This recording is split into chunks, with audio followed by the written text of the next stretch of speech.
Margaret Sullivan answered a simple newspaper ad for a mail-order bride, expecting to marry a humble shopkeeper in Montana. But the man waiting at the train station wore clothes worth more than her entire Boston tenement building. How did a desperate seamstress become the wife of the territory's wealthiest railroad tycoon, and what shocking deception brought them together? The factory whistle screamed like a dying animal, yanking Margaret Sullivan from dreams of warm bread and her mother's laugh. Her eyes snapped open to frost patterns on the boarding house window, delicate ice flowers that would melt by noon, unlike the permanent chill in her bones. She pushed aside the thin blanket, her breath visible in the morning air, and reached under her mattress for the newspaper clipping that had become more precious than gold. "Mail order bride wanted," she whispered, reading the familiar words again. "Montana Territory. Respectable woman for immediate marriage. Room, board, and kind treatment guaranteed." Her roommate Sarah stirred in the other narrow bed, coughing that awful wet sound that meant the cotton fibers were already destroying her lungs. Margaret had counted. Sarah was the third roommate in 2 years to develop that cough. The factory was eating them alive, one breath at a time. Margaret dressed quickly in the dark, her fingers numb as she buttoned her one good dress. Navy wool, mended so many times the original fabric was more memory than reality. The other girls called it her Sunday dress, though she hadn't seen the inside of a church since her parents' funeral. God, it seemed, had better things to do than listen to the prayers of factory girls. The morning routine was automatic now. Splash of icy water on her face, quick braid of her auburn hair, and down the creaking stairs before Mrs. Henderson could demand this week's rent. Margaret had exactly $7 saved, enough for a train ticket west, if she skipped meals for the next 3 days. But first, she had to survive another shift at Morrison's textile mill. The December streets of Boston were rivers of slush and horse manure, the grand buildings of Beacon Hill mocking the hunched figures hurrying to work. Margaret joined the stream of women flowing toward the factory, their faces gray as the dawn sky. Some were mere children, others old before their time, all wearing the same expression of resignation. "You're dreaming again, Maggie," said Alice, falling into step beside her. At 16, Alice was the youngest in their section, but the factory had already stolen the sparkle from her eyes. "I saw you reading that advertisement." "Maybe I am," Margaret admitted, dodging a puddle that would have soaked through her worn boots. "Would that be so terrible?" Alice grabbed her arm, forcing her to stop. "Montana? You might as well say you're going to the moon. At least here you know what to expect." "That's exactly why I need to leave." Margaret pulled free, continuing toward the looming brick building that blocked out the rising sun. "I know what to expect. Another year, maybe 2, before I'm coughing like Sarah. Before my fingers are too twisted to hold a needle." The factory gates swallowed them with a clang that echoed like a prison door. Inside, the air was thick with cotton dust that coated everything: machines, windows, lungs. The noise hit like a physical blow. Hundreds of power looms thundering in endless rhythm, spindles whirring, leather belts slapping against wheels. Margaret took her place at loom number 47, the beast that had claimed 2 of her fingernails last winter. 10 hours stretched ahead, 10 hours of watching threads blur into cloth, of jumping when the overseer's stick cracked against someone's station, of pretending not to notice when another girl fainted from hunger or exhaustion. By the lunch break, her decision was made. The factory's single window offered a view of smoke-stained sky as Margaret composed her reply to the advertisement. Her hands shook slightly. From hunger, exhaustion, or fear, she couldn't tell. The other girls thought she was writing to her fictional cousin in Providence, the one she'd invented to explain her occasional letters. "Dear Mr. Mackenzie," she wrote, the pen scratching against cheap paper. "I am writing in response to your advertisement for a mail-order bride. I am 24 years old, of good character, and experienced in household management." She paused, considering what else to say. Should she mention her education, cut short by her parents' deaths? Her skill with needle and thread? In the end, she kept it simple. Men seeking mail-order brides weren't looking for accomplished women. They wanted someone desperate enough to say yes. "I can be ready to travel within the week. Please advise regarding the arrangements." Sincerely, Miss Margaret Sullivan. The afternoon shift dragged endlessly. Margaret's mind wandered to Montana. Vast skies, clean air, a little house where she could breathe without tasting cotton. Maybe children someday with round cheeks and strong lungs. Even marriage to a stranger seemed preferable to slow death in the mill. The overseer's stick cracked against her loom, jolting her from daydreams. Keep your mind on your work, Sullivan, unless you want your pay docked again. That evening, Margaret mailed her letter at the post office, using coins that should have bought supper. The clerk, a young man with kind eyes, noticed her hesitation. "Important letter?" he asked. "Perhaps the most important of my life," she admitted. Walking back to the boarding house, Margaret felt something unfamiliar stirring in her chest. Hope, dangerous and delicate as the frost flowers on her window. She'd given herself a chance, however slim, at a different life. Now all she could do was wait. The reply came faster than expected. A telegram delivered just 4 days later. Mrs. Henderson's eyebrows shot up as she handed over the yellow envelope, clearly dying to know its contents. Margaret's fingers trembled as she tore it open. Proposal accepted, stop train ticket enclosed, stop expect you December 20th, stop Thomas Mackenzie. Tucked inside was a first-class train ticket to Silver Creek, Montana Territory. First class. Margaret had never even seen a first-class ticket before, let alone held one. The luxury seemed almost obscene, surely a mistake. But the ticket was real, her name printed clearly on the expensive paper. Sarah was awake when Margaret climbed the stairs that night. Her coughing temporarily subsided. "You're leaving, aren't you?" she wheezed, seeing Margaret's face. "I heard Mrs. Henderson talking about a telegram." Margaret sat on Sarah's bed, taking her friend's cold hand. "Come with me. We'll find a way." "No." Sarah's smile was gentle. "This is your chance, Maggie. Take it. Live for both of us." The next week passed in a blur of preparations. Margaret sold everything she couldn't carry, her mother's tea set, her father's watch, even her winter coat. She would need money for the journey, for unexpected expenses. The other factory girls whispered behind their hands, but Margaret didn't care. In a few days, she'd be beyond the reach of their gossip. On her last night in Boston, Margaret sat by the window, watching snow fall on the gaslit street. Tomorrow she would board a train heading west, toward a man she'd never met, a life she couldn't imagine. Terror and excitement warred in her stomach. She touched the cameo brooch at her throat, her mother's wedding gift, the one thing she refused to sell. "I'm doing it, Mama," she whispered to the empty room. "I'm taking the chance you never had." As if in answer, the wind rattled the windows, carrying the distant whistle of a train. Somewhere out there, beyond the factories and tenements, beyond everything she'd ever known, a new life waited.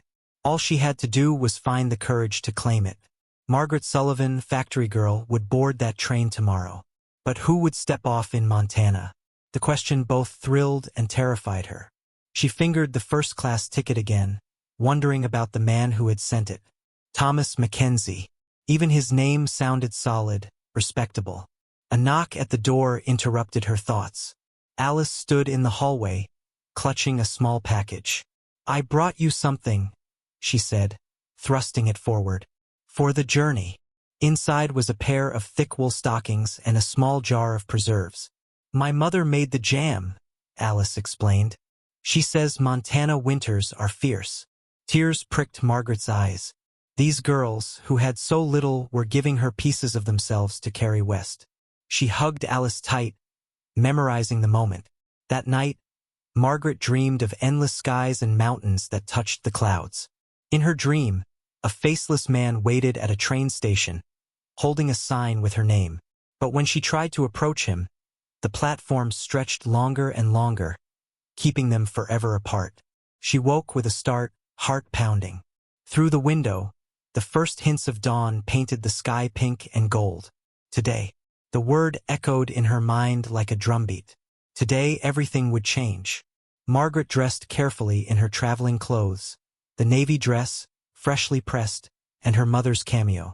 Her single carpetbag held everything she owned. 2 dresses, 3 chemises, stockings, a shawl, her Bible, and the precious jar of preserves.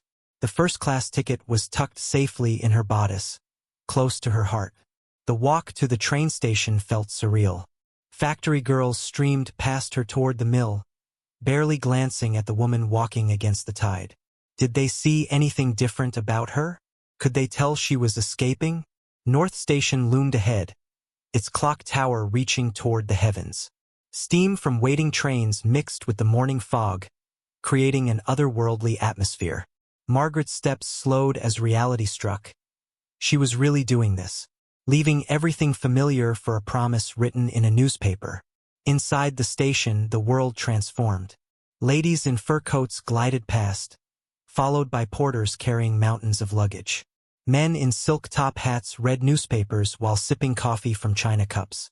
Margaret clutched her single bag tighter, acutely aware of her mended dress and worn boots. "May I help you, miss?" A uniformed conductor appeared at her elbow. Margaret showed him her ticket, half expecting him to laugh or say it was counterfeit. Instead, his demeanor changed instantly. "Right this way, madam. The Western Express departs from platform 3. Shall I take your bag?" "Madam." When was the last time anyone had called her that?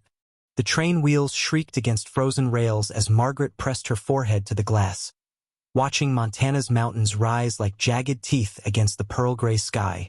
3 days of travel had transformed her world from Boston's cramped streets to this endless wilderness. Her reflection in the window showed a stranger, eyes wide with wonder and fear, cheeks flushed from the heated car, auburn hair escaping its careful braid. "Silver Creek, next stop."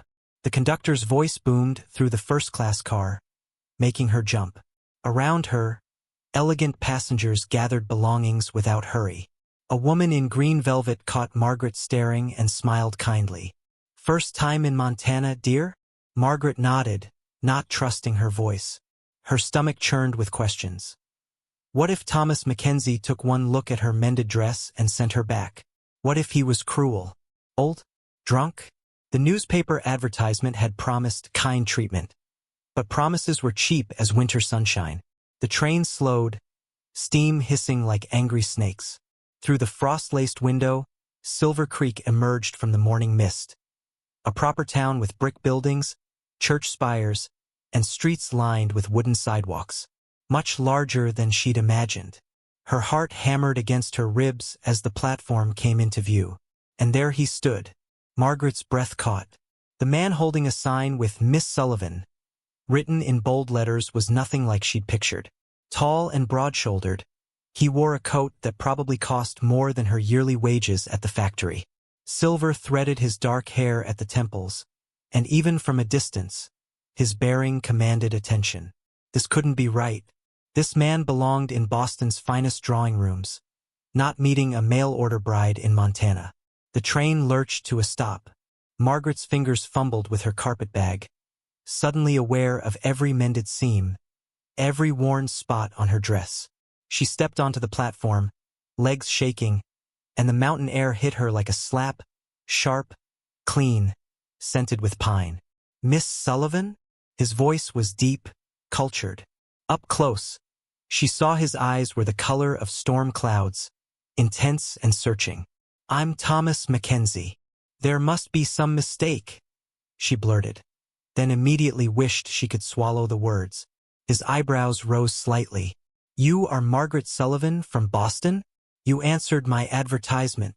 "Yes, but—" She gestured helplessly at his fine clothes, the obvious wealth in every detail from his gold watch chain to his polished boots.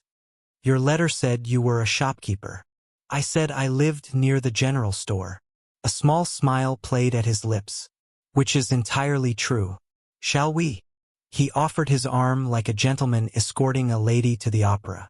Margaret hesitated, acutely aware of curious stares from other passengers. She was nobody, a factory girl with calloused hands and a single carpet bag. But she'd come too far to retreat now. She took his arm. A gleaming carriage waited beyond the station, pulled by matched black horses that tossed their heads impatiently. The driver tipped his hat as Thomas helped her up, his hand strong and steady at her elbow. The leather seats smelled of money and polish. I trust your journey was comfortable? Thomas asked as they rolled through town. The first-class accommodation was satisfactory? Margaret nearly laughed at the absurdity. Satisfactory? She'd felt like a princess, sleeping in a real bed, eating from china plates. It was more than I expected. Like everything else, it seems. Main Street bustled with morning activity. Shopkeepers swept sidewalks, women in fashionable coats browsed window displays, and men in business suits strode purposefully toward a massive stone building marked Mackenzie Railroad and Mining Company. Thomas followed her gaze. Yes, that's mine too. The carriage turned onto a tree-lined avenue where houses grew progressively grander. Margaret's confusion deepened into something close to panic. This was wrong, all wrong. She should demand to be taken back to the station, should. The carriage stopped before iron gates that swung open silently. Beyond them rose a mansion that belonged in a fairy tale, all towers and gables and windows that caught the morning sun like diamonds. Margaret's mouth went dry. Welcome to Mackenzie House, Thomas said quietly. A uniformed butler opened the carriage door. Margaret stumbled slightly as she stepped down, overwhelmed by the magnitude of her mistake. This wasn't just wealth, this was American aristocracy. Railroad money, mining money, the kind of fortune that built empires. You're not a shopkeeper, she whispered, anger replacing shock. You're not anything like what you claimed in your letters. Thomas dismissed the butler with a nod and turned to face her fully. No, I'm not, and I apologize for the deception. But perhaps we should continue this conversation inside. The entrance hall soared 3 stories high, dominated by a crystal chandelier that scattered rainbow light across marble floors. A sweeping staircase curved upward, and oil paintings in gilt frames lined the walls. Margaret had cleaned houses like this in Boston, through the servants' entrance. Mrs. Winters will show you to your room, Thomas said, gesturing to a stern-faced woman in black bombazine. We'll speak at dinner. I imagine you'd like to rest after your journey. Margaret found her voice. I'd like to speak now, Mr. Mackenzie, about why you felt it necessary to trick a desperate woman into traveling across the country under false pretenses. Something flickered in his eyes. Surprise? Respect? Very well. My study, then. The study was all dark wood and leather-bound books, a fire crackling in an enormous hearth. Thomas poured himself a brandy and offered her sherry, which she declined with a sharp shake of her head. I placed that advertisement, he began, because I wanted to find a wife who would see me, not my bank account. Someone who wouldn't be dazzled by. He gestured vaguely at the opulent room. All of this. So you lied. Margaret's fear had crystallized into fury.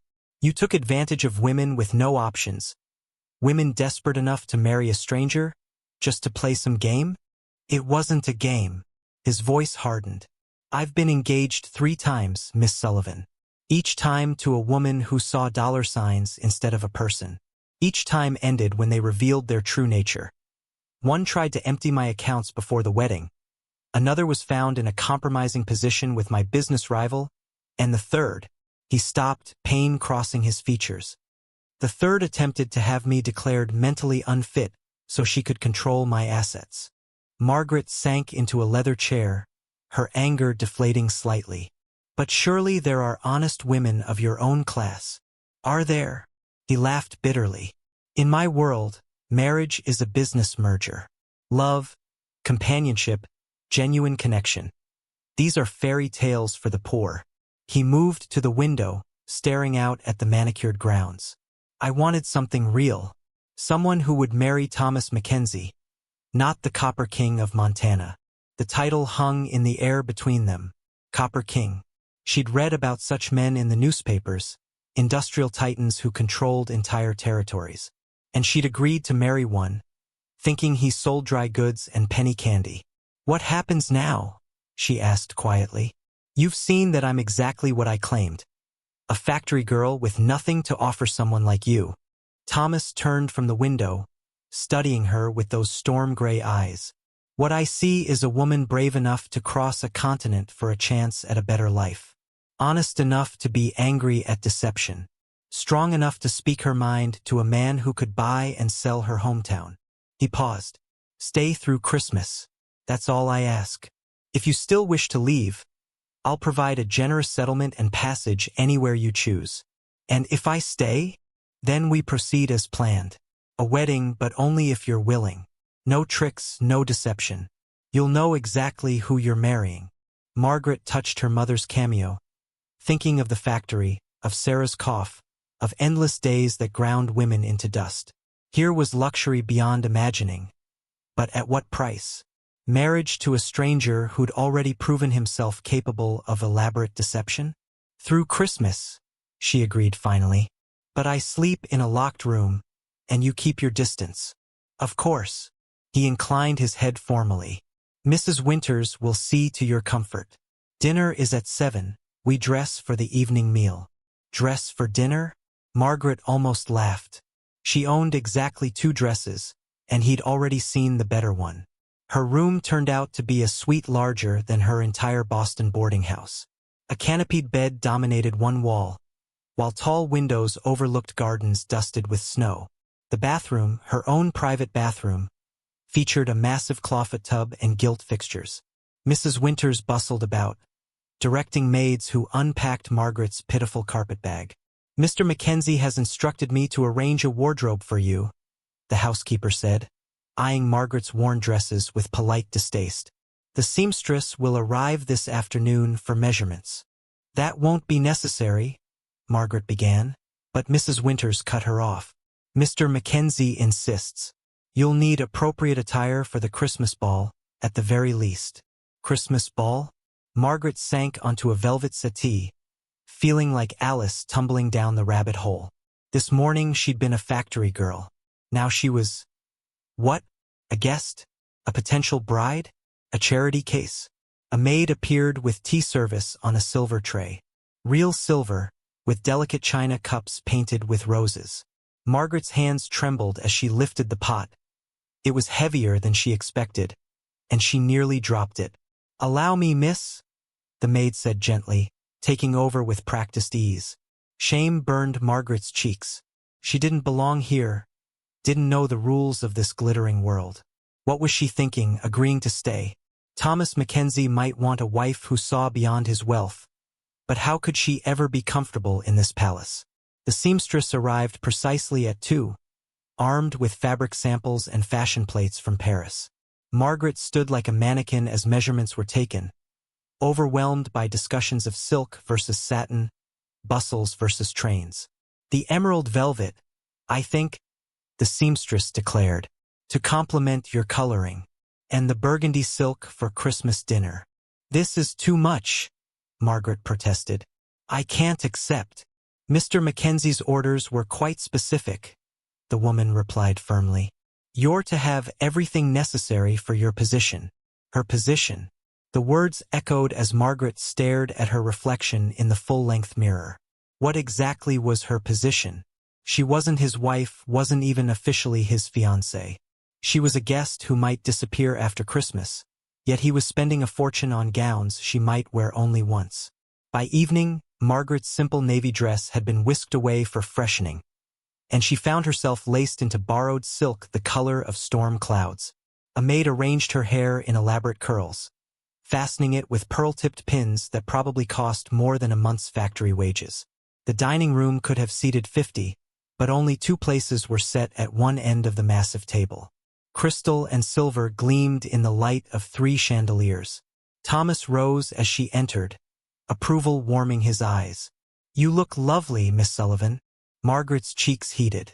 She felt like an imposter playing dress-up, certain everyone could see through her disguise. The first course arrived, some sort of clear soup she didn't recognize, and she froze, confronted by an array of silverware that seemed designed for torture rather than eating. Thomas caught her hesitation. Without drawing attention, he selected his own spoon from the outside of the setting, giving her a subtle guide to follow. The gesture was surprisingly kind. Tell me about Boston, he said as they ate. Your life there. There's little to tell. My parents died 3 years ago, scarlet fever. I went to work at Morrison's textile mill to survive. She met his eyes defiantly. I'm not ashamed of it. Nor should you be. Hard work is admirable, regardless of the setting. He paused. What did you dream of before the factory? The question caught her off guard. I wanted to be a teacher. I'd completed normal school, had a position waiting, but… She shrugged. Death has a way of changing plans. They talked through 5 courses, and Margaret found herself relaxing despite the formal setting. Thomas was genuinely interested in her opinions, her experiences. He spoke of building the railroad, of labor disputes he'd settled fairly, of his vision for Montana's future. You're not what I expected, she admitted over dessert. Some French confection she couldn't pronounce but which tasted like clouds and chocolate. Nor are you. His smile was enigmatic. Most women in your position would be calculating how quickly they could secure my fortune.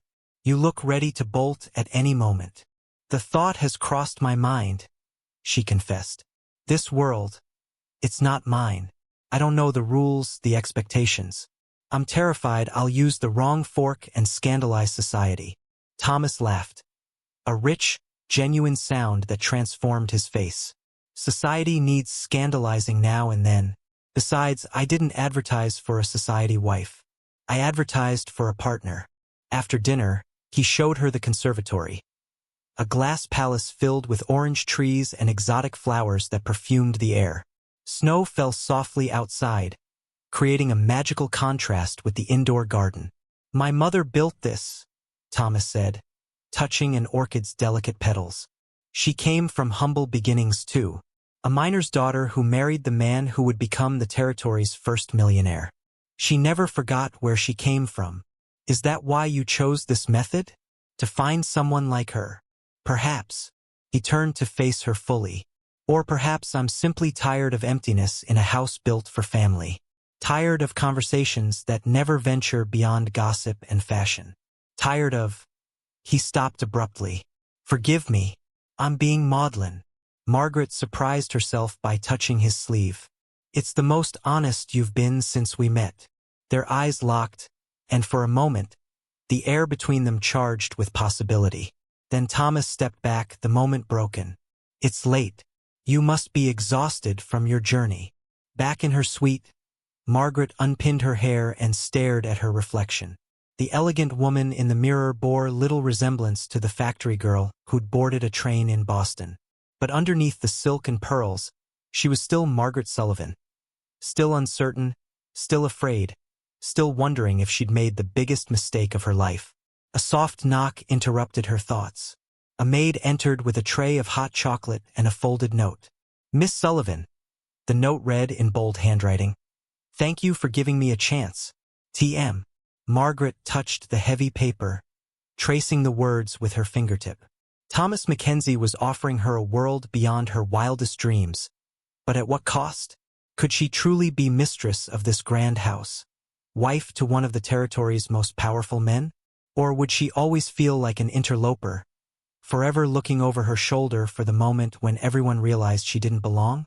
Snow continued falling outside her window, blanketing the gardens in pristine white. Somewhere in the house, a clock chimed midnight. She had until Christmas to decide her fate, to choose between the familiar misery of the factory and the terrifying possibility of happiness in this gilded cage. Tomorrow would bring new challenges, new revelations.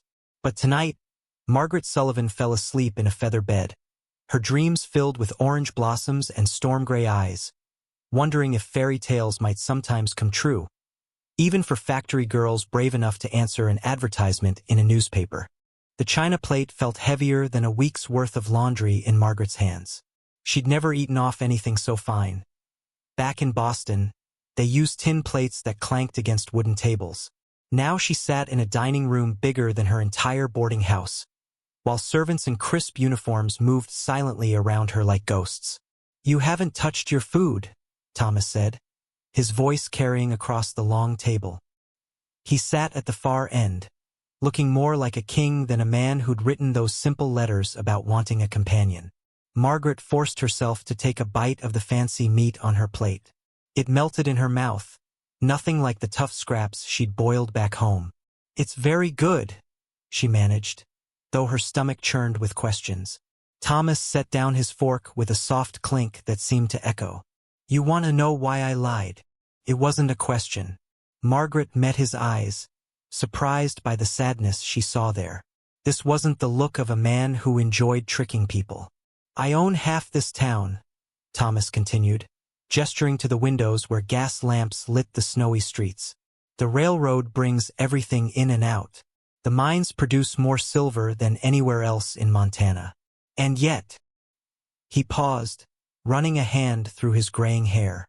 I couldn't find a single person who wanted to know me, not my money.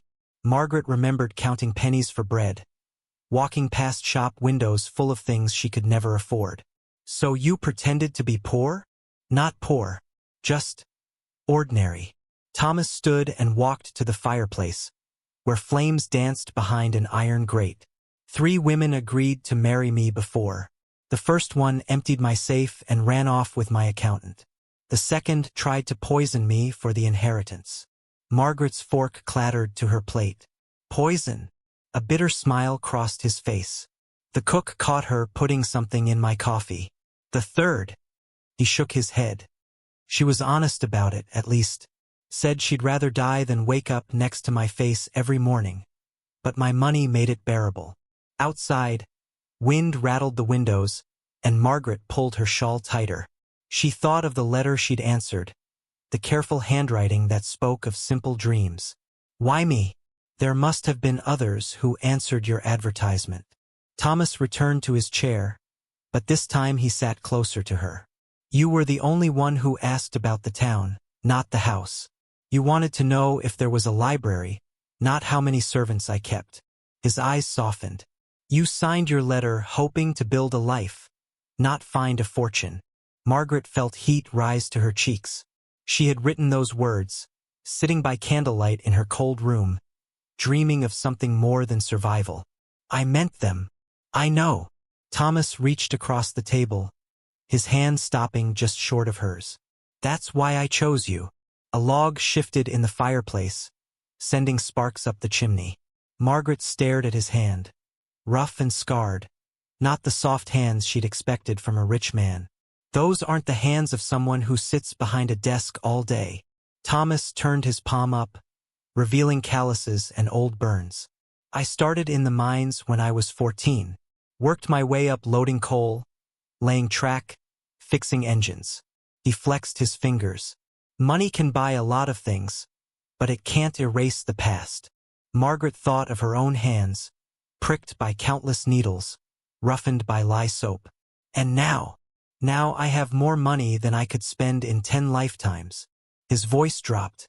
And no one to share it with who sees anything but dollar signs when they look at me. A servant appeared to clear their plates, but Thomas waved him away. The man disappeared as silently as he'd come, leaving them alone with the crackling fire and the weight of truth between them. You could have told me, Margaret said softly. In your letters. Would you have come? Thomas asked. If you knew the Copper King of Montana was waiting at the station instead of a simple shopkeeper? Margaret considered this. Would she have boarded that train, knowing the truth? The thought of such wealth would have terrified her more than the journey itself.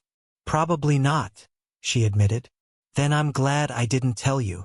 Thomas stood again, moving to a cabinet near the wall. He returned with a wooden box, simple and worn. This was my mother's. Inside lay a plain gold ring, nothing like the elaborate jewels Margaret had imagined rich women wore. She was a washerwoman, Thomas explained. Died when I was 16. This ring and her Bible were all she left me. Margaret touched the ring gently. It was warm, as if it still held the heat of its last wearer. Why are you showing me this? Because I want you to understand. Thomas closed the box. I didn't bring you here to be a decoration or a trophy. I brought you here because your letters showed me someone who values the same things my mother did. Hard work, honesty, kindness. The grandfather clock in the hall began to chime, marking 9 o'clock. Margaret realized she'd been in this house for hours but had seen only a fraction of it. What happens now? Thomas moved to the window, looking out at the snow-covered town. Stay until Christmas. 3 weeks. Get to know the real me, not the Copper King everyone else sees. He turned back to her. If you still want to leave after that, I'll buy you a ticket to anywhere you want to go. First class. With enough money to start fresh. Margaret stood, her legs shaky after sitting so long. She joined him at the window, looking down at Silver Creek. Horse-drawn carriages moved through the streets, their lanterns like fireflies in the dark. Somewhere out there, a train whistle blew, the same sound that had carried her hopes across the country. "And if I stay?" she asked. Thomas's reflection in the glass smiled, the first real smile she'd seen from him. "Then we get married like we planned. Only this time you'll know exactly who you're marrying." Margaret thought of her empty room in Boston, the factory whistle that ruled her days, the hollow feeling of going to bed hungry. Then she looked around this warm room, at the man who'd worked his way up from nothing, who kept his mother's ring in a simple wooden box. 3 weeks, she agreed. Thomas nodded, relief plain on his face. "I'll have Mrs. Henderson show you to your room. It's late, and you must be tired from your journey." As if summoned by magic, an older woman appeared in the doorway. Her kind face reminded Margaret of her own mother, dead these 3 years from consumption. "This way, miss," Mrs. Henderson said, picking up Margaret's small bag as if it weighed nothing. Margaret followed, but paused at the doorway. "Thomas." He turned, and in that moment, she saw not the wealthy mine owner or the railroad baron, but the boy who'd lost his mother, who'd built an empire but couldn't buy what he truly wanted. "Thank you for dinner," she said simply. The smile he gave her warmed her more than the fireplace had. "Breakfast is at 7. I'll show you the town afterward, if you'd like." Margaret nodded and followed Mrs. Henderson up a staircase wide enough for 3 people to walk side by side. Paintings of landscapes lined the walls, and carpet soft as clouds cushioned her steps. Everything spoke of wealth beyond her imagination. Yet all she could think about was that simple gold ring and the calluses on Thomas's hands. The bedroom Mrs. Henderson led her to was bigger than her entire Boston apartment.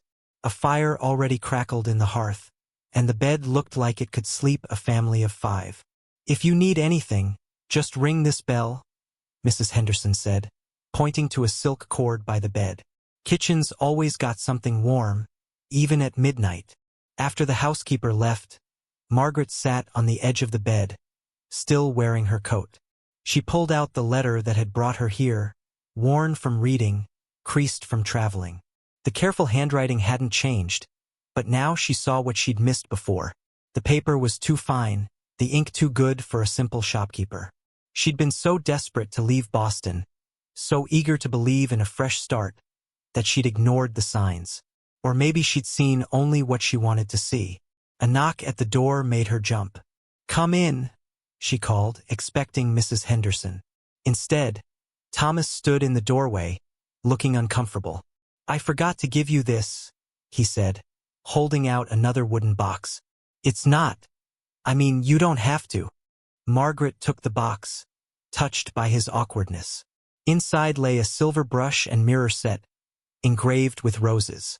"They were supposed to be a wedding gift," Thomas explained. "I bought them before you arrived. You should have them now, whether you stay or not." The silver felt cool in her hands, heavier than anything she'd ever owned. "I don't know what to say." "Say good night," Thomas suggested. "Everything else can wait until morning." After he left, Margaret unpacked her few belongings. Her spare dress looked shabby hanging in the massive wardrobe. Her mother's old Bible seemed small on the bedside table. But when she finally lay down in the enormous bed, pulling quilts that felt like clouds around her, she realized something. For the first time since her parents died, she felt safe. Not because of the locks on the doors or the servants downstairs, but because Thomas Mackenzie, the Copper King of Montana, had calluses on his hands and kept his mother's ring in a simple wooden box. 3 weeks, she thought, as sleep claimed her. 3 weeks to learn the truth behind the title. Outside, snow continued to fall, covering the town in white, hiding the muddy streets and smoke-stained buildings. Like Thomas himself, Silver Creek had layers that would take time to uncover. And Margaret Sullivan, former seamstress from Boston, had 3 weeks to decide if she wanted to dig beneath the surface or take the first train back to everything she knew. The choice, like the snow, would wait until morning. Behind the general store's dusty window, a woman in black watched Margaret pass by for the 3rd time that morning. The December air bit through Margaret's wool coat. One of several Thomas had insisted she borrow from storage, but she hardly noticed. Her mind buzzed with yesterday's tour of Silver Creek, where every other building seemed to bear the Mackenzie name. "Lost, dear?" The woman's voice cut through the morning quiet like shattered glass. She stood in the store's doorway now, her morning dress rustling like dead leaves. Margaret stopped, grateful for any interruption to her confused thoughts. "Just exploring, ma'am." "Ma'am." The woman's laugh had edges sharp enough to cut. "How quaint. I'm Eleanor Hartley, and you must be Thomas's latest investment." The word hung in the cold air.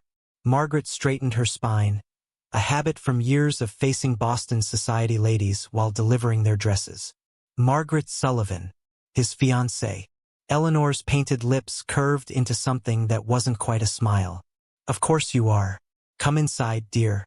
The wind's picking up, and we wouldn't want you catching your death." She paused, eyes glittering. "Not yet, anyway." The store's warmth hit Margaret like a wall. Familiar smells of coffee beans and leather mixed with Eleanor's heavy perfume, creating an atmosphere thick enough to choke on. Barrels of flour and sugar lined the walls, while glass jars of candy caught the lamplight. "Tea." Eleanor moved behind the counter with practiced grace. Without waiting for an answer, she poured 2 cups from a pot that seemed to materialize from nowhere. Margaret accepted the delicate china cup, noting how out of place it looked among the store's practical goods. "You know Thomas well?" "Better than most." Eleanor's rings clinked against her cup. "My sister was his first wife." The tea suddenly tasted bitter. Margaret set her cup down carefully. "Clara. He mentioned she passed away." "Mentioned?" Eleanor's eyebrows rose like dark birds taking flight. "How generous of him. Did he mention how she died?" Thomas had said consumption, that terrible disease that took so many. But something in Eleanor's tone made Margaret hesitate. "He said she was ill." "Ill?" This time Eleanor's laugh scraped like nails on slate. "Is that what he calls it now?" She leaned across the counter, close enough that Margaret could see the powder caked in her wrinkles. "Clara threw herself from Widow's Peak. Left a note saying she couldn't bear another day in that house." The store seemed to tilt. Margaret gripped the counter's edge. "That's not," he said. "Of course he did." Eleanor patted Margaret's hand with fingers cold as winter branches. "Thomas says many things. Did he tell you about the locked rooms on the 3rd floor? About why the servants won't go up there after dark?" Margaret pulled her hand away. She had noticed the 3rd floor, its windows dark even when the rest of the house blazed with light. "Every old house has unused rooms." "Unused?" Eleanor's smile widened, showing too many teeth. "Those rooms were Clara's. He locked them the day after she died. Keeps the key on that chain he wears, right next to his pocket watch." She tilted her head, studying Margaret like a cat watching a mouse. "Haven't you wondered why a man with a dozen servants answers his own mail? Why he writes his own letters instead of having his secretary do it?" The letters. Margaret thought of the careful handwriting, the personal details no servant would know. She'd thought it showed sincerity. Now doubt crept in like frost forming on glass. "He wanted privacy," Margaret said, but her voice sounded weak even to her own ears. "Privacy to trap another desperate soul." Eleanor moved around the counter, her skirts whispering secrets. "You're what, the 4th? 5th? They come from back east, full of hope, then disappear like smoke." "Disappear?" Margaret's throat felt dry despite the tea. Eleanor waved a dismissive hand. "Oh, he doesn't kill them, at least I don't think so. But they leave. Always at night, always alone. He gives them money, of course. Thomas is nothing if not generous with his guilt payments." A customer entered, breaking the spell. Eleanor's demeanor changed instantly, becoming the cheerful shopkeeper greeting a regular. Margaret used the distraction to slip outside, her head spinning worse than after her first train ride. The street looked different now. The Mackenzie Bank seemed to loom larger, its windows like empty eyes. The railroad office appeared more prison than business, its telegraph wires stretching like spider webs across the sky. "Miss Sullivan," a boy's voice called out. Jimmy, the freckled son of Thomas's foreman, waved from across the street. "Mr. Mackenzie sent me to find you. Says lunch is ready." Margaret forced a smile. "Thank you, Jimmy. I'll be right there." The boy scampered off, leaving Margaret alone with her doubts. She walked slowly toward the mansion, each step feeling heavier than the last. The house rose before her like a beautiful trap, its windows reflecting the pale winter sun. Mrs. Henderson met her at the door, her usual warm smile in place. "There you are, miss. Mr. Thomas was worried you'd gotten lost." "Not lost," Margaret murmured. "Just learning my way around."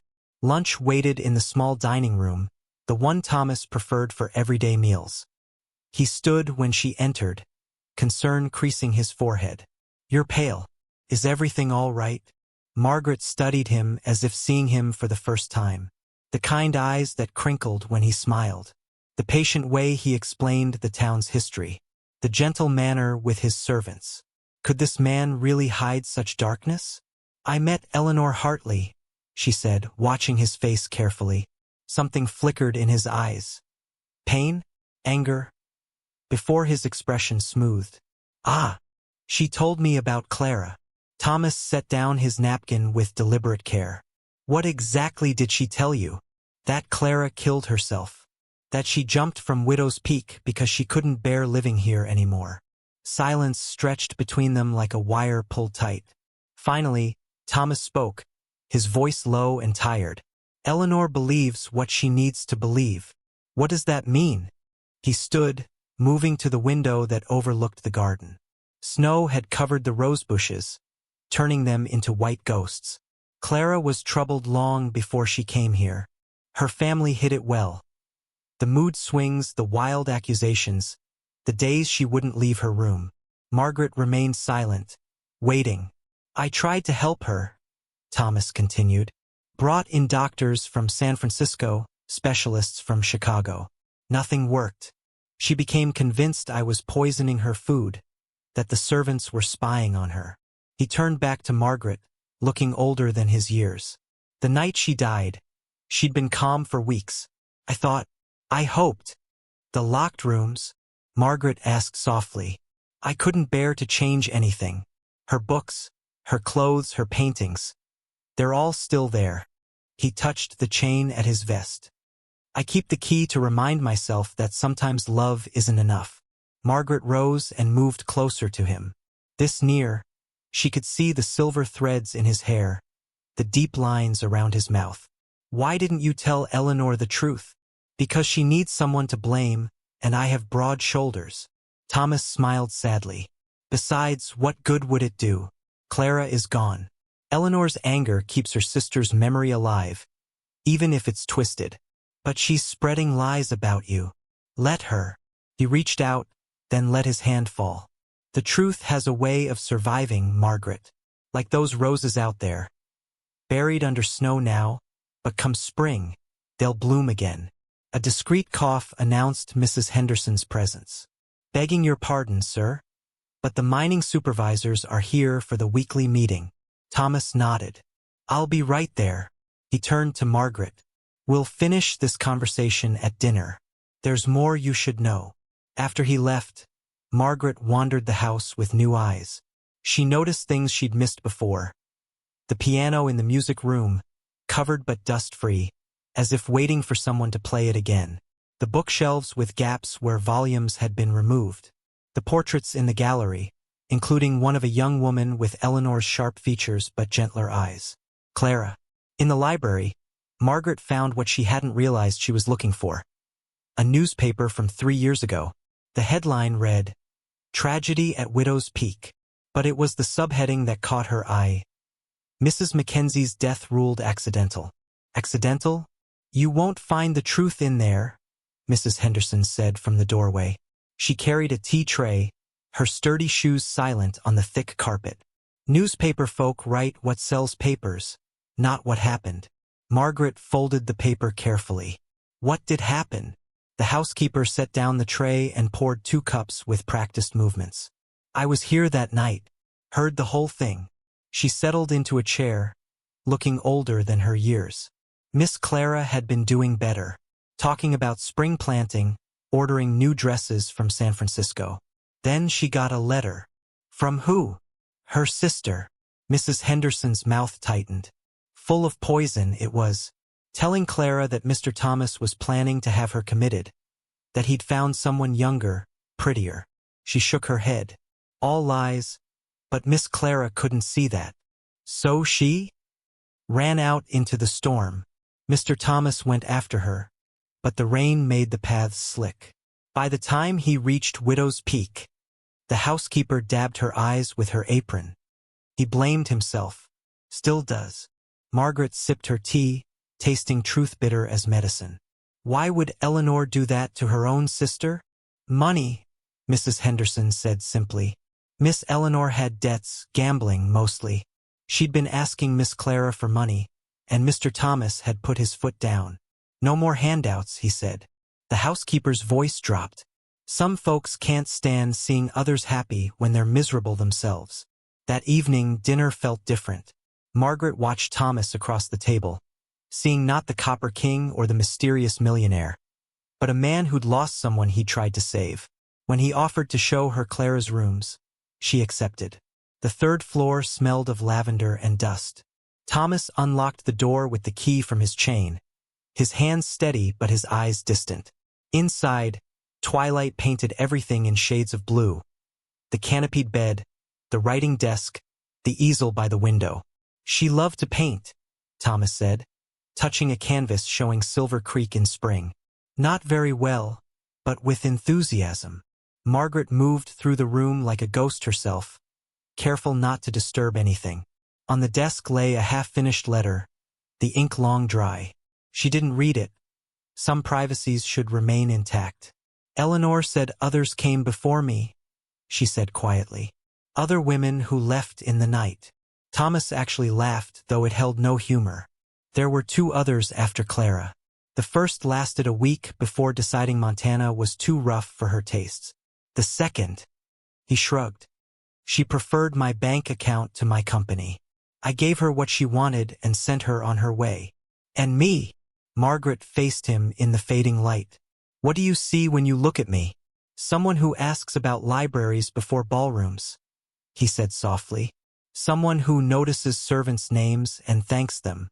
Someone who might see the man behind the money. Margaret thought of Eleanor's cold fingers, her calculated cruelty. Then she looked at Thomas's hands, scarred from work, gentle with grief. The choice, she realized, wasn't about wealth or poverty, truth or lies. It was about which story she chose to believe, the one whispered by bitterness or the one written in sacrifice. Show me more, she said, taking his arm. Show me the real Silver Creek. Not the buildings you own or the mines you run, but the town you helped build. As they descended the stairs, leaving Clara's rooms to their memories, Margaret felt something shift inside her. Eleanor had tried to plant seeds of doubt, but sometimes the richest soil grows from the darkest places. And sometimes, she was learning, the most valuable treasures aren't locked in vaults but in rooms we're brave enough to open. Tomorrow, she would write Eleanor a letter of her own. But tonight, she would listen to Thomas's stories of Silver Creek. The real stories, built from sweat and dreams rather than suspicion and spite. The truth, as Thomas had said, had a way of surviving. Like roses under snow waiting for spring. A floorboard creaked like a gunshot in the silent house. Margaret froze, her heart pounding so loud she feared it would wake the servants 3 floors down. Why was she sneaking around like a thief in the middle of the night? Because Eleanor's words about Clara's death had planted seeds of doubt that grew into thorny vines around her thoughts. Thunder boomed outside, making her jump. The storm had rolled in just after dinner, bringing winds that howled like lost souls. Perfect weather for uncovering dark secrets, she thought grimly. The grandfather clock in the hall struck 2 as she reached Thomas's study door. It stood slightly open, unusual for a man who locked everything. The room smelled of leather, brandy, and something else. Secrets, perhaps. Thomas's glass sat on the desk, amber liquid still swirling as if he'd just set it down. But where was he? Margaret's bare feet made no sound on the thick carpet as she approached the desk. The locked drawer seemed to call to her, promising answers to questions she wasn't sure she wanted to ask. Her mother's voice echoed in her memory. Curiosity killed the cat, Maggie. But another voice, stronger now, whispered. Satisfaction brought it back. The hairpin felt clumsy in her trembling fingers. Margaret had never picked a lock before, but desperation made her bold. The mechanism clicked, loud as a rifle shot in the quiet room. She held her breath, waiting for footsteps, for discovery. Nothing came but another roll of thunder. The drawer slid open with a whisper. No bloody knife, no poison bottle, no confession of murder lay within. Instead, she found a stack of letters tied with blue ribbon. The top envelope bore Clara's name in flowing script, but the postmark date made Margaret's blood run cold. 3 months after Clara's supposed death. My dearest sister Eleanor, Margaret read by flickering candlelight. I write to you from San Francisco, where Thomas's kindness has given me a second chance at life.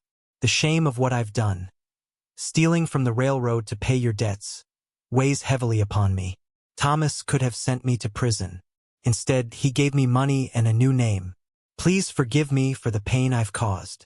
Interesting reading? The voice came from directly behind her. Margaret spun so fast she knocked over the candle.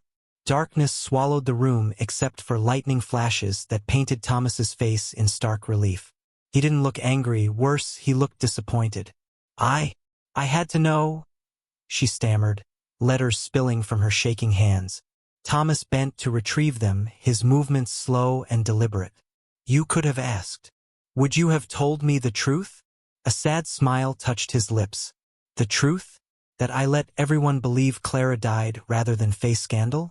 That I've been sending money to San Francisco every month to support a woman who betrayed me? He struck a match, relighting her candle. Yes, Margaret. I would have told you. She slumped into the leather chair, overwhelmed. Eleanor said you killed her sister. Eleanor believes what she needs to believe. Thomas settled on the edge of his desk, close enough that she could see the silver threads in his dark hair. Clara was drowning in debts, Eleanor's gambling debts. She took money from the railroad's payroll. When I discovered it, she begged me not to prosecute. So you helped her escape? I gave her a choice, prison or exile. His voice held no bitterness, only weariness. She chose San Francisco and a new identity. I told everyone she died of consumption to protect her reputation, and Eleanor's. Margaret's mind reeled. But why? After what they did to you? Thomas reached for the fallen portrait on his desk. Not Clara's image, but a faded photograph of a young couple in simple clothes. My parents came to America with nothing but hope. They died in a mining accident when I was 16, leaving me alone in a country that saw me as just another Irish immigrant. His thumb traced their faces. I know what it means to need a second chance. You're nothing like what Eleanor said, Margaret whispered. People see what they want to see. He set down the photograph. Eleanor sees a villain because it's easier than facing her own guilt. The town sees the Copper King because wealth is simpler to understand than complexity. His eyes met hers. What do you see, Margaret? Lightning illuminated the room again, and in that flash, she saw everything. The boy who'd lost his parents, the man who'd built an empire from grief, the heart that still knew how to forgive. I see someone who deserves better than a wife who sneaks around in the dark. Thomas's hand covered hers on the desk. Then perhaps we both deserve better than the lies between us. The storm raged outside, but inside the study, something shifted. Margaret felt the walls she'd built around her heart begin to crack. She'd come searching for a monster and found something far more dangerous. A good man. Tell me everything, she said. From the beginning. Thomas poured 2 glasses of brandy, handed her one, and began to speak. He told her about arriving in Montana with nothing but determination, about the silver strike that changed his fortune, about Clara's beauty that had blinded him to her character. He spoke of loneliness that money couldn't cure and dreams that had nothing to do with copper or railroads. As dawn approached, painting the sky pink beyond the study windows, Margaret understood why Thomas had lied in his advertisement. He hadn't been seeking a wife. He'd been seeking someone who could see past the Copper King to the man beneath.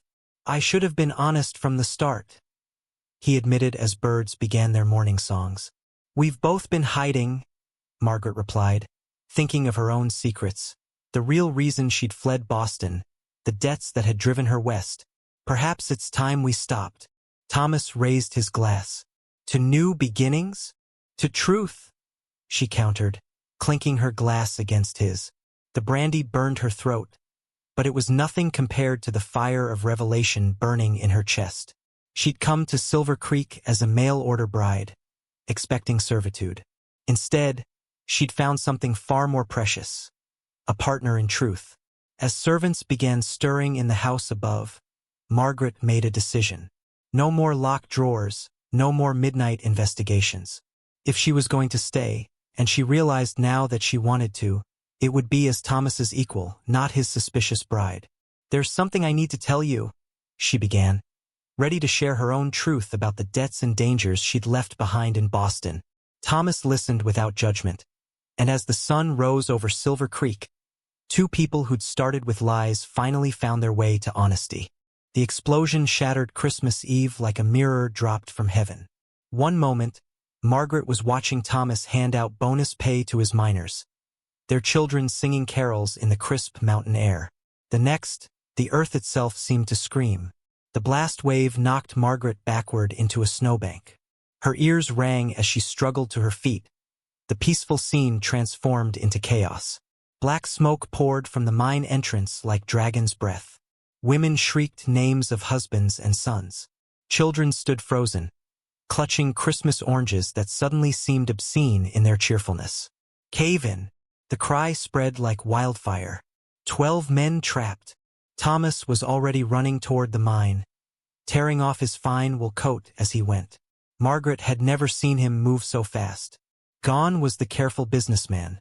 In his place stood someone wild and desperate. "Get back!" the foreman shouted at Thomas. "The whole thing could come down." "Those are my men in there," Thomas growled, shoving past him. Margaret pushed through the crowd, her heart hammering against her ribs.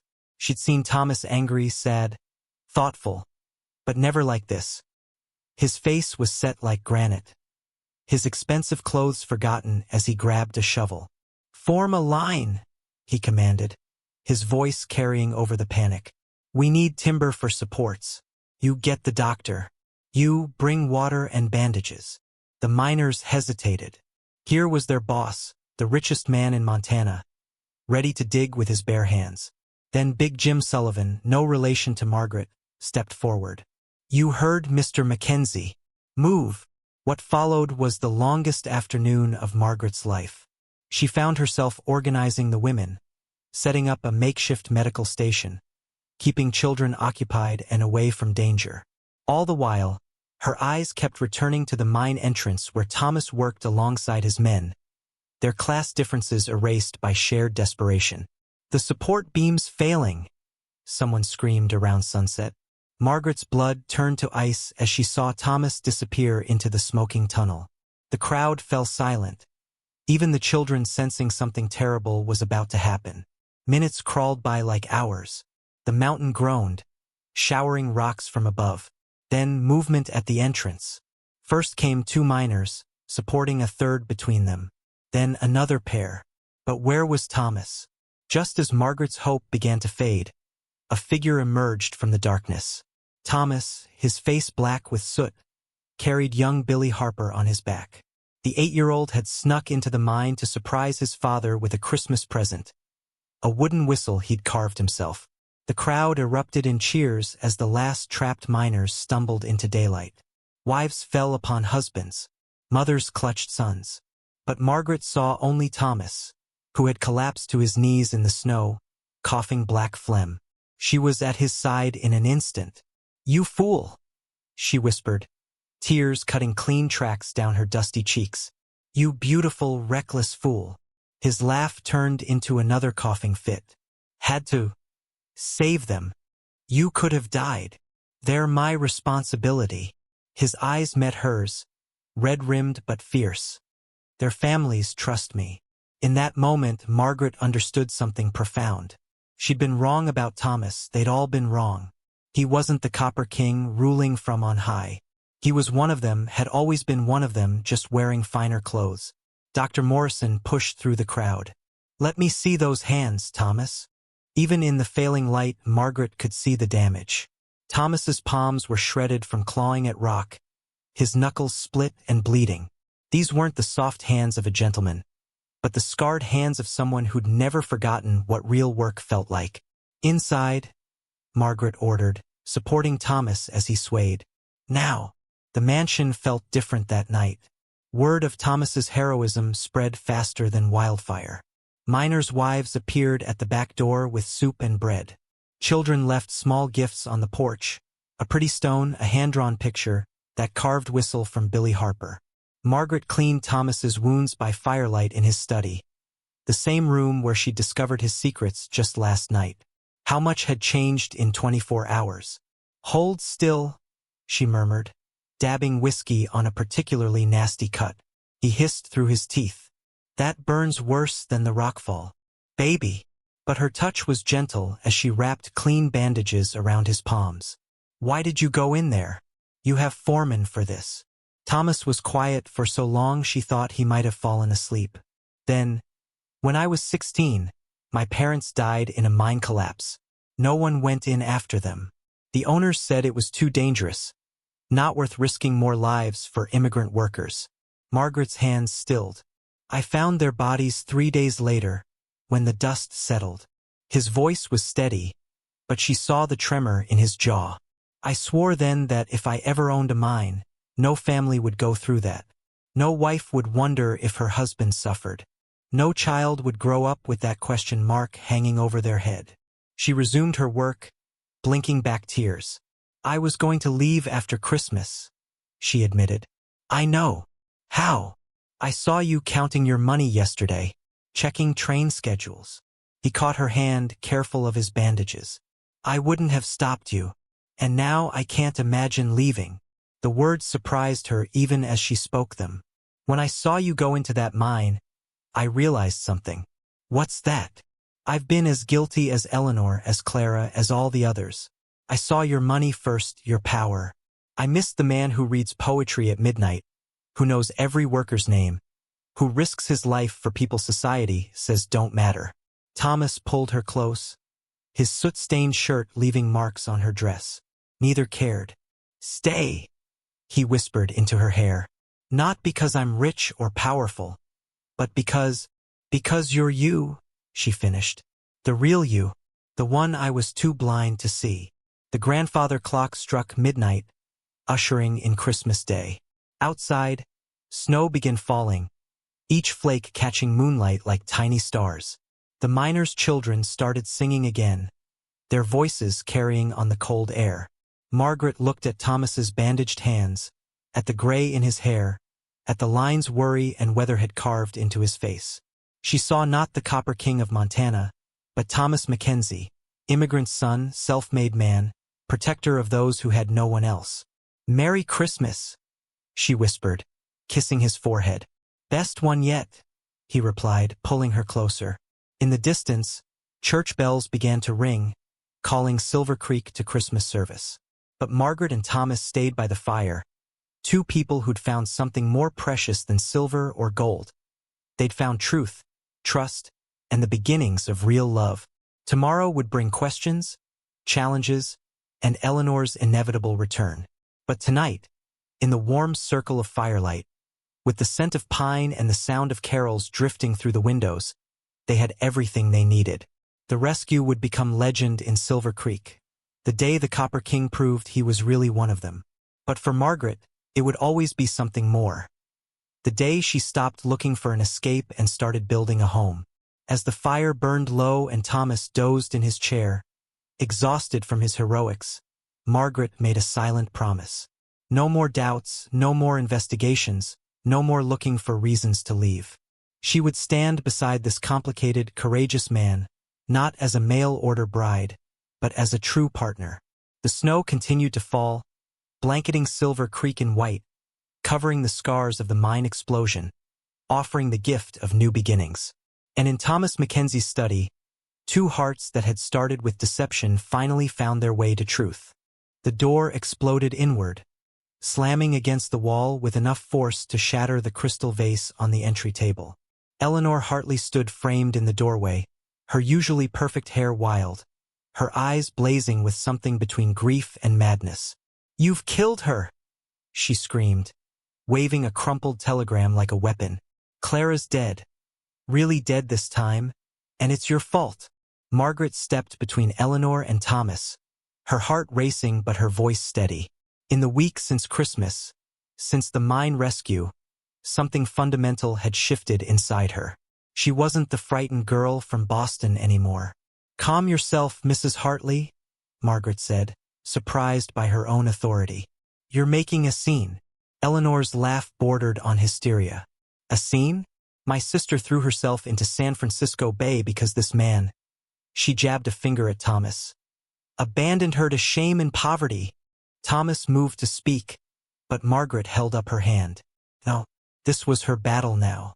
"Your sister," Margaret said carefully, "embezzled money from the railroad to pay your gambling debts. Thomas gave her a second chance instead of sending her to prison. If that's abandonment, then perhaps we need a new dictionary." The telegram fluttered from Eleanor's fingers as her face went pale. How do you know about that?" "Because unlike you, I asked for the truth instead of inventing my own." Margaret bent to retrieve the telegram, scanning its contents. Her stomach clenched. Clara was indeed dead, but not from suicide. Pneumonia, the telegram said. A common killer in the damp San Francisco winter. "She died of pneumonia, Eleanor," Margaret said softly. "Not despair." Eleanor swayed, grasping the doorframe for support. But I told everyone Thomas drove her to suicide. I've been saying it for months." "Yes," Thomas spoke for the first time, his voice gentle despite everything. "You needed someone to blame. I understand." "You understand?" Eleanor's voice cracked. "After everything I've done, all the lies I've spread about you?" Margaret watched Thomas cross the room, watched him take Eleanor's trembling hands in his still bandaged ones. "Grief makes us do terrible things," he said. "I know that better than most." The scene that followed would stay with Margaret forever. Eleanor collapsed, months of lies and anger dissolving into raw grief.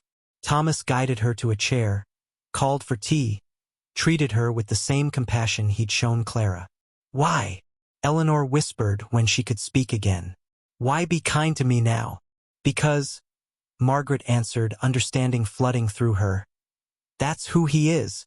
That's who he's always been." Later, after Eleanor had gone, humbled but not broken, Margaret found Thomas in his study, staring into the fire. "You let her destroy your reputation," she said, settling beside him. "Let the whole town think you drove Clara to suicide. Reputations can be rebuilt." He took her hand. "Eleanor needed her anger more than I needed my good name." Margaret shook her head in wonder. "When I first came here, I thought being rich meant having power over others. But your wealth isn't in your bank, Thomas. It's in your heart." Speaking of hearts, he reached into his pocket, producing 2 rings. One was an enormous diamond that caught the firelight like captured stars. The other was a simple gold band, worn smooth with age. "This," he said, holding up the diamond, "is what the Copper King would give his bride. But this," he lifted the gold band, "belonged to my grandmother. She wore it for 50 years, through famine in Ireland, through the voyage to America, through everything that came after." Margaret's throat tightened. "It's beautiful."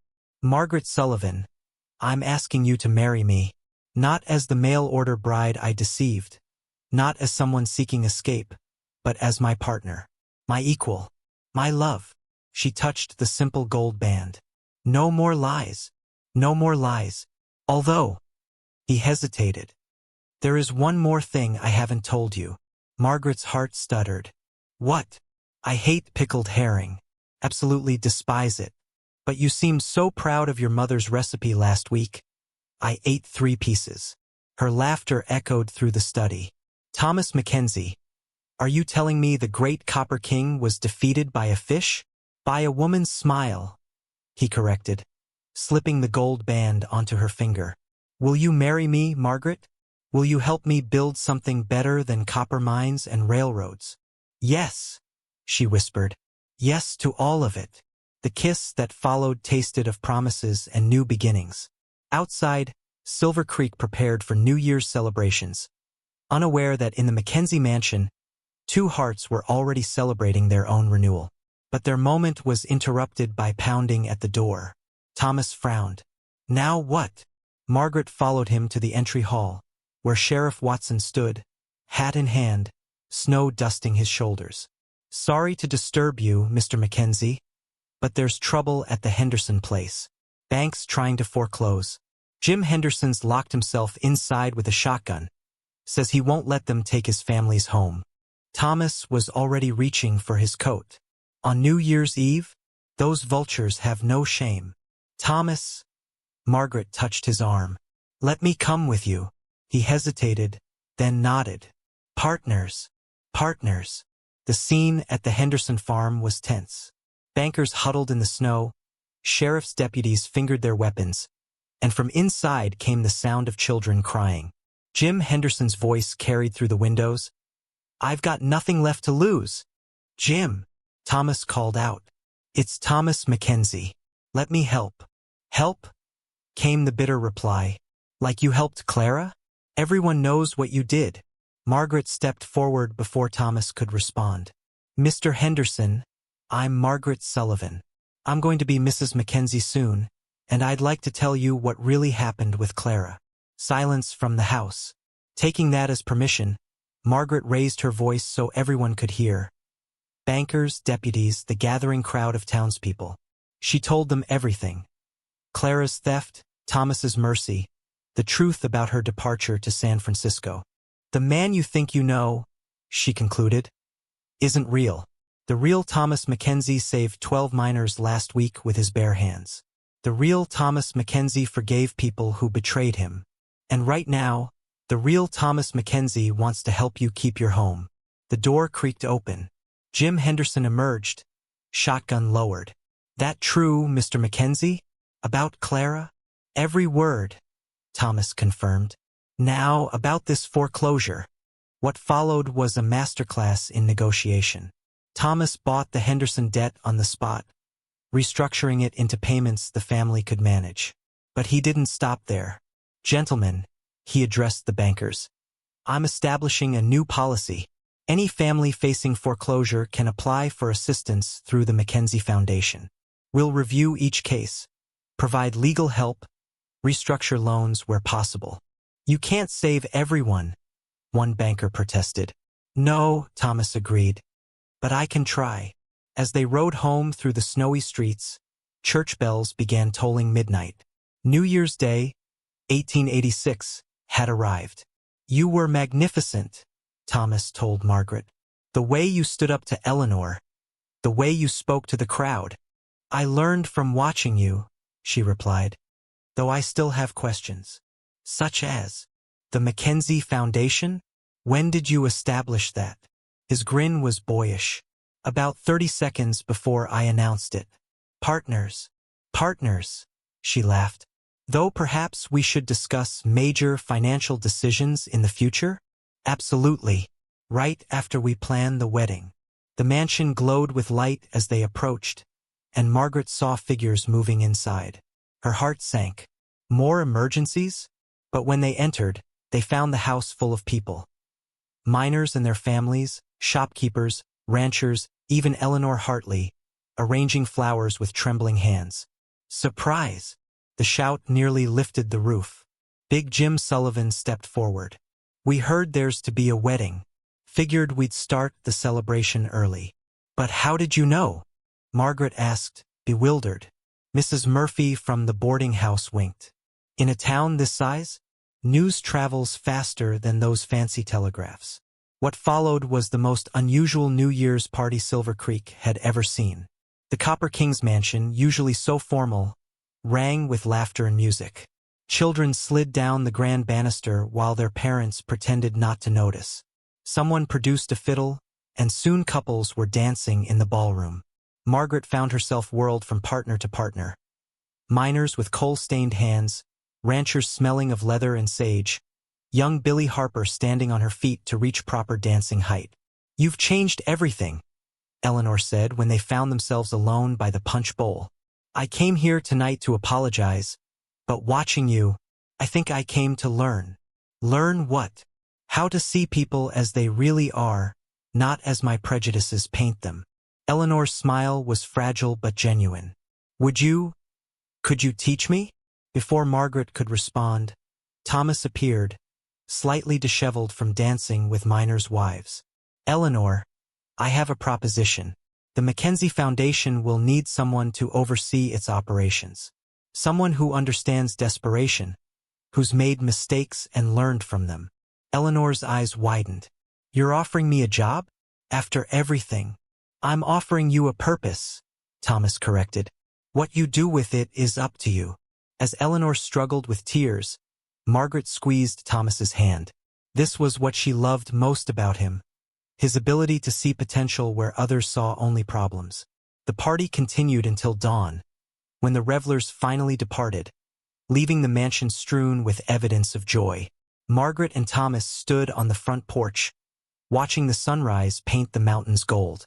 "Quite a way to begin the year," Thomas murmured, pulling her close. "Quite a way to begin a life," she corrected. "Though I have one request." "Anything. No more pickled herring at the wedding?" His laughter echoed across the valley, rich and free. And in that moment, Margaret knew she'd found something rarer than gold, more precious than copper. She'd found home. "Stop the wedding!" The shout echoed through Silver Creek's small church like a gunshot. Every head turned as a stranger burst through the doors, mud-spattered and wild-eyed. Margaret's blood ran cold as she recognized him. Detective Pinkerton from Boston, the man hired by her creditors to hunt her down. The church erupted in whispers. Margaret stood frozen at the altar, her mother's wedding dress suddenly feeling like a shroud. She'd never told Thomas about the debts that drove her west, the forged signatures, the desperate choices that could land her in prison. "Margaret Sullivan," Pinkerton announced, striding down the aisle. "You're wanted in Boston for fraud, forgery, and theft. I'm here to take you back." Thomas stepped protectively in front of her, but Margaret placed a hand on his arm. "No more lies," she whispered. Then louder, "It's true." Gasps filled the church. Even Thomas looked stunned. "When my parents died," Margaret continued, her voice steady despite her racing heart, "they left nothing but debts. The landlord was going to throw me out. I forged my father's signature on loan documents, took money I couldn't repay. I fled west because prison seemed worse than becoming a mail-order bride." Pinkerton produced handcuffs. "Then you'll come quietly?" "She's not going anywhere," Thomas declared. "How much does she owe?" "With interest? $3,000. The amount drew whistles from the crowd, a fortune to most people in that church. Thomas reached for his checkbook, but Margaret stopped him. "No," she said firmly. "I won't start our marriage with you buying my freedom." She faced Pinkerton. "I'll go with you. I'll face what I've done." "Like hell you will," came a voice from the back. Big Jim Sullivan stood up, his mining helmet still dusty from the morning shift. "Mr. Pinkerton, how much is that reward you're getting for bringing her in?" Pinkerton shifted uncomfortably. $500. "And the rest goes to the creditors who hired you?" "That's right." Jim looked around the church. "Well then, folks, seems to me we've got a community matter here. This woman helped save our children during the mine collapse. She stood up to the bankers trying to foreclose on the Henderson place. She brought truth to this town when we were all believing lies." Mrs. Murphy from the boarding house stood next. "I've got $50 in the collection plate."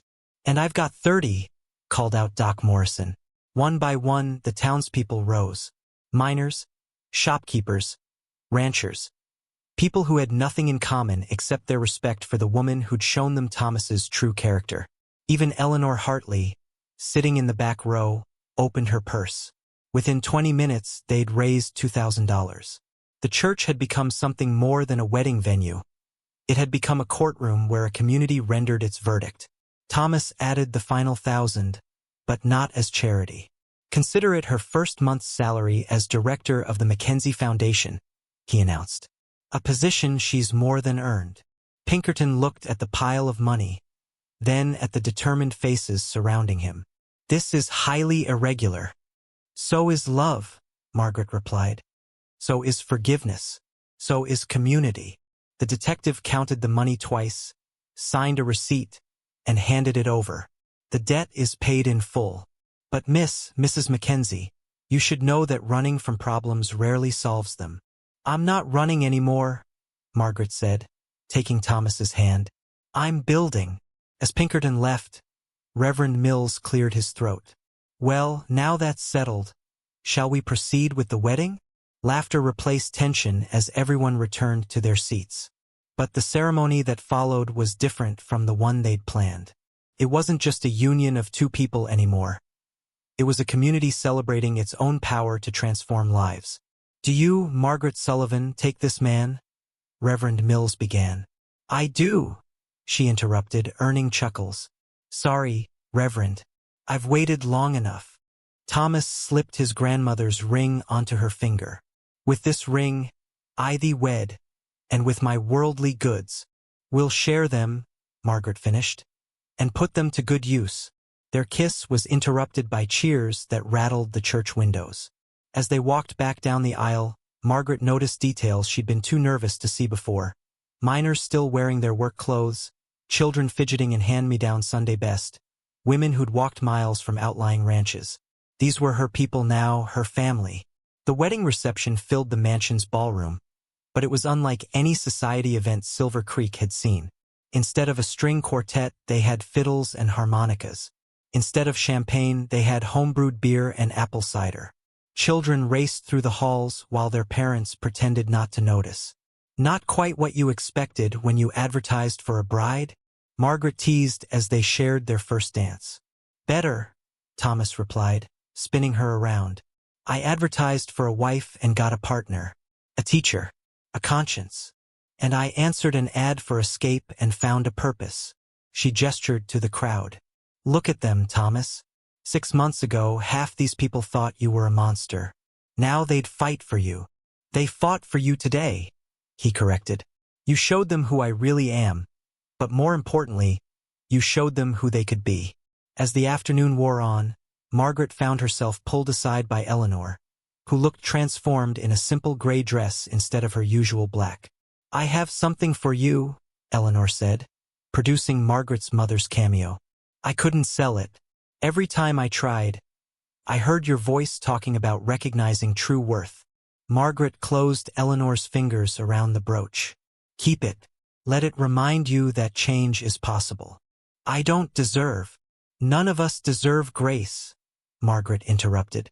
That's what makes it precious. The party continued until sunset, when Thomas and Margaret finally escaped to the library. Through the windows, they could see lanterns bobbing as guests made their way home, their laughter carrying on the evening air.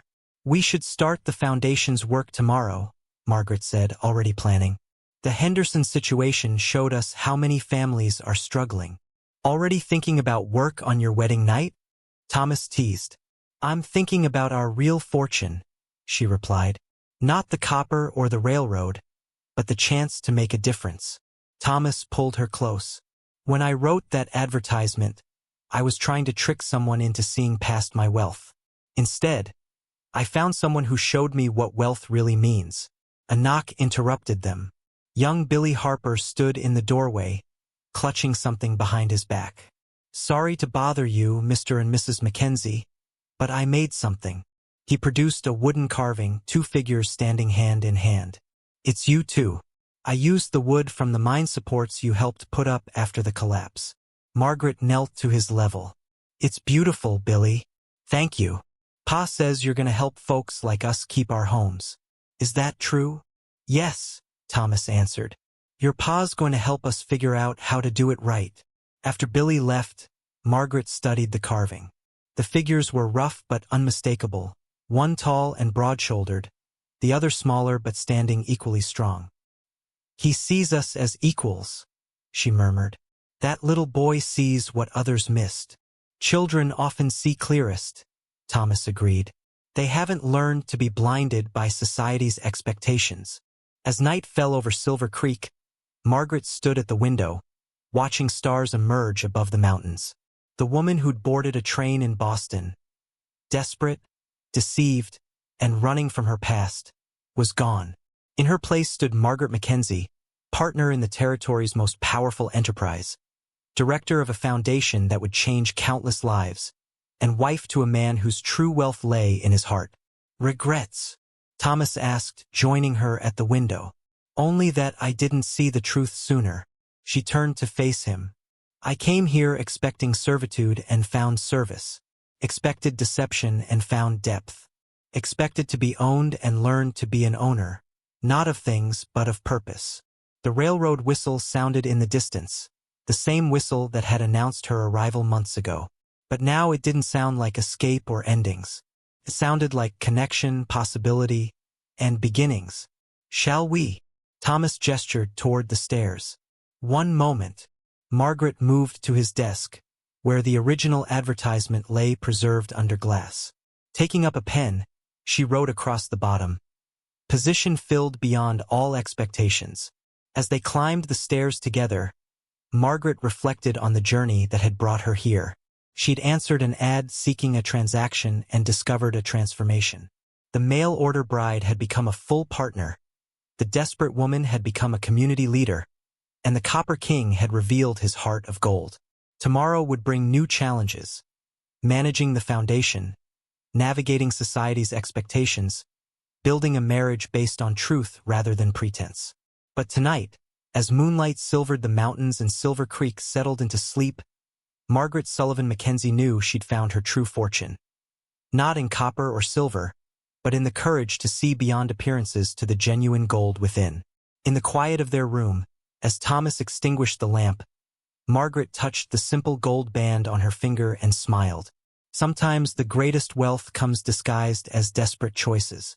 Sometimes running away leads you exactly where you need to be. And sometimes, a lie in a newspaper advertisement becomes the truest story ever told.